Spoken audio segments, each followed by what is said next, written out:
తల్లి యొక్క ప్రేమను పొందినటువంటి వారికి జీవితమంతా అమృతమయంగానే ఉంటుంటారు. ఆ తల్లులు కూడాను కుమారుడు యొక్క ఉత్తమ భావాన్ని కూడాను కొంత పోషిస్తూ రావాలి. కుమారుడు ఆధ్యాత్మిక మార్గంలో ఉంటుంటే వాడు ఏమైపోతారు అని కొంతమంది తల్లులు దిగులు పడుతుంటారు.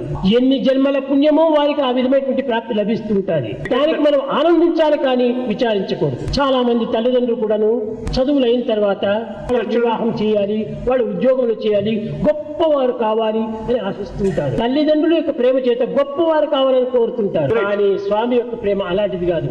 మంచివారు గొప్పవారు. మనం గొప్ప ఉద్యోగం చేసి గొప్ప చదువులు చదివి గొప్పగా సంపాదించినంత మాత్రమే ప్రయోజనం లేదు. గొప్పవాడు పేరు రావచ్చును, గొప్పవాడి కంటే మంచివాడు, గుడ్ మ్యాన్ అనే పేరు రావాలి.